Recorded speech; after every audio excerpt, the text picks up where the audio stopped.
Welcome back to Newsnight. Note that this bulletin is also live on DSTV channel 277. Now, having a child with disability can take a heavy toll on parents. This is the story of Ellen Afam Dadzi, a mother whose only daughter is battling with cerebral palsy. But Ellen hopes to win the fight. Through her foundation with God Cerebral Palsy Ghana, she's helping other mothers in her situation come out of their shells and seek treatment for their children with the condition. My colleague Eugenia Akofakumi filed this report. But image and the likeness of God, you would never know. 7 years ago, when Ellen had her beautiful daughter, she and her husband's joy knew no bounds. But little did they know they were in for a surprise. Ellen had earlier given birth to 2 boys and was yearning for a girl. But barely 48 hours after the birth of their long-awaited daughter had they realized she was different from her 2 other siblings. Doctors couldn't diagnose the problem immediately, and when they did, it was too late. They said Nana Madazi had cerebral palsy. Let me be honest with you. I refuse it. Even now, I say, doctors say my child has it. Since then, the life of the Dazis have experienced a massive turnaround. Because of their daughter's condition, their lives came to a standstill. Ellen quit her job as a secretary to take up the job as a full-time stay-at-home mom. But that had a heavy toll on the family's finances. It took a lot from us financially. Because if you plan to do this tomorrow, she's at the hospital. If you plan to do that tomorrow at the hospital, I wouldn't lie to you that I stayed in a container for 3 years. Yes. That is how the situation got. In fact, it got to a time when you see me, you think I'm mad. Because I wasn't dressing. Where is the money to dress when the child is hungry? And there were other boys in school that you need to take care of. Cerebral palsy, or CP, is a neurological disorder actually caused by brain damage. This happens when there's a brain injury or abnormal development of the brain that occurs when a child's brain is still developing before birth, during birth, or immediately after birth. People with the disorder struggle to speak, stand, and walk. They tend to drool, have seizures, and find it difficult to control their bladder. Here in Africa, children with CP are considered as either snakes or being possessed by some evil spirit. Although money was a big problem, Ellen and her husband faced a much stiffer challenge: stigma.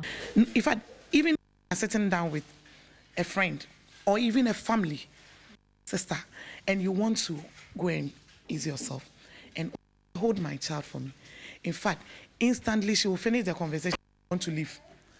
Or when you leave her, you come and meet her, and was like this that you left the child. It will be so till you come back.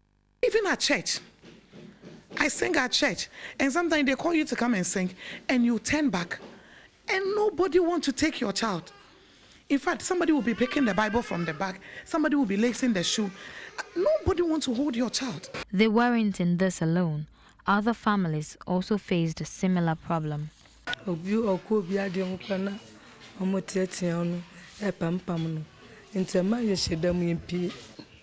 somebody sees with a child like this, the person will not even come closer to you. Then they decided to seek spiritual help. The revelations were shocking. Instead of easing her pain, Ellen left each place angrier and more depressed than she entered. And some of them could look at you and tell you that your child is a snake. And every 12 midnight, she turns into a snake. And I will sit down at 12 midnight waiting for my child to turn into a snake. And I will ask her, why did she come to me if she knows she's a snake? And in fact, she will never turn. I stayed for 3 days waiting for my child to turn. She never turned.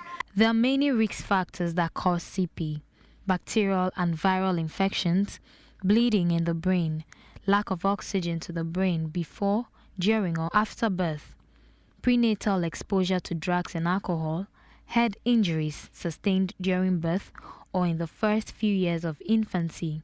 And not every case has a clear-cut explanation. Despite the fact that it can be managed through alternative medication, physiotherapy, speech therapy, and other modes of treatment, there is really no foolproof yet for a cure for CP. So Ellen took her daughter's destiny into her own hands. Through the help of a few friends and her little savings, she set up this place where her daughter and other children with similar conditions will get the needed care and attention. I decided to go for the waiting. When I came back, the direction came and we started. That is somewhere May. Yeah, this year. Even though it is not well equipped, the women love it here. For them, it is the best getaway for their children. Ellen relies on the kindness of other people to run the place and hopes to get more support. First, she can't sit by herself. She only lie down watching one side, but now she's trying to move her body also and try to sit well and play with her legs. Everything that I've been doing here is actually from my pocket that I do to support. Some of the mothers, even after bringing a child for physio, transportation back is actually a problem. She does not only care for children. 36-year-old Nanaya also drops by the place. Ellen says he is dutiful. He arrives very early in the morning, tidies up the place, runs errands, and even wakes her up. Nanaya just has one wish. Nanaiba, Emini Otani Nanai Fiambu. Nanai Haboni no ye. Oh, okay. There are stories of many people around the world who have beaten their physical disabilities to shake the world with their amazing capabilities. Right here in Ghana, Farida Bedoué, the software engineer, has been described as a tech guru who owns Cerebral Palsy like a boss. Therefore, hope is not lost for Ellen's beautiful daughter Nanama and the scores of other kids battling with the condition. With the right care, perhaps they too would grow to become Ghana's version of the late Christy Brown, David Ring, Mason Zaid, or Farida Bedoué, who despite their impairment have gone on to do exploits. I still know my God has a purpose for her. And until that purpose is reached, I won't give up. 'Cause you are strong.